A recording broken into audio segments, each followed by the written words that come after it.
শিক্ষা জাতির মেরুদণ্ড। সাম্প্রতিক কিছু ঘটনায় মনে হচ্ছে এই মেরুদণ্ড ক্যান্সারে আক্রান্ত হয়েছে। সম্প্রতি ঘটে যাওয়া Wills Little Flower School and কলেজের অত্যন্ত ন্যাক্কারজনক একটি ঘটনার উপর খুবই সংক্ষেপে আপনাদের কাছে একটি জরুরি প্রশ্ন রাখব। আশা করি আপনারা প্রশ্নটির উত্তর দিবেন। শিক্ষককে অপমান করায় ওই বিচারপতি দয়াল স্যারের লজ্জাজনক জায়গায় হাত দেয়। এরপর স্যার তাকে ধরে মারে, তাকে 3টা থাপ্পড় মারে। আমার baby Wills Little Flower School and কলেজে নবম শ্রেণীতে পড়ে। সেদিন তার হায়ার ম্যাথ বা উচ্চতর গণিত পরীক্ষা ছিল। দুপুরবেলা হঠাৎ সে আমাকে ফোন করলো যে আজ পরীক্ষা হয়নি। আমি জানতে চাইলাম কেন পরীক্ষা হয়নি। বলল যে স্কুলে প্রচণ্ড আন্দোলন হচ্ছে। বললাম যে কিসের আন্দোলন? সে বিস্তারিত বলতে পারলো না। পরে বিস্তারিত জানতে পারলাম। যে আমাদের একটা ছেলে আমাদেরই বন্ধু, সহপাঠী। বন্ধু বললে এখন আসলে ভুল হবে, সহপাঠী ছিল। দয়াল স্যারকে ডেকে বলা হয় যে স্যার একটা লাইন বুঝিয়ে দেন। তো আমাদের দয়াল স্যার তো পদার্থবিজ্ঞান শিক্ষক। তো সেক্ষেত্রে স্যার বললো যে তুমি যেহেতু আমাকে বাংলা বই দেখাচ্ছ, তোমাদের বাংলা টিচার কে, তাকে বলো। বলে যে তুমি তার কি লাইন বুঝাবে, বুঝতে চাচ্ছ বলো।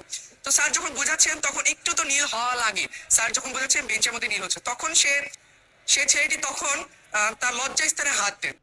বিচারপতি আলী রেজা সাহেবের স্বনামধন্য নাকি কুলাঙ্গার, যাই হোক, কুলাঙ্গার ছেলে ক্লাস চলা অবস্থায় তার ছিটে বসে সে নিজ দিয়ে হাত দিয়ে দয়াল স্যারের বিশেষ অঙ্গ, বলেই ফেলি দয়াল স্যারের অন্ডকোষ চেপে ধরেন।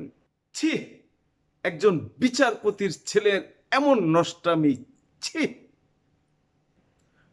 রেগে দয়াল স্যার 2-3টি চর মারে ওই ছাত্রকে। এই অপরাধে দয়াল স্যারকে ওই বিচারপতি আলী রেজা সাহেব তার বাসায় ডেকে নিয়ে আলী রেজা সাহেব এবং তার স্ত্রী এই দয়াল স্যারকে চরম অপমান অপদস্থ করে এবং পা ধরে মাপ চাইতে বলে। এই ঘটনা যখন ফাঁস হয় তখন ছাত্ররা আন্দোলনে নেমে পড়ে। বিচারপতি আলী রেজা সাহেবের গেট আপ দেখে অনেকে তাকে তবলচি বা তবলাবাদক বলতেছেন। তার আচরণ, তার কর্মকাণ্ড দেখে অনেকে তাকে কুলাঙ্গার বলতেছেন। আমি সেই প্রশ্নে যাব না। আপনাদের কাছে আমার প্রশ্ন হলো, এই ধরনের লোক কি বিচারপতি হওয়ার যোগ্যতা রাখেন? এই ধরনের লোক যদি বিচারপতি হন, সেই দেশ কি আদৌ ভালোভাবে চলা সম্ভব? এই আলী রেজা সাহেবদের মতো বিচারপতিদের বিচার করবে কে? ছোটবেলা থেকেই একটি বিদ্রোহী ধরনের গান শুনে আসছি। আজ সেই গানটি খুব মনে পড়ছে। বিচারপতি তোমার বিচার করবে যারা, আজ জেগেছে সেই জনতা।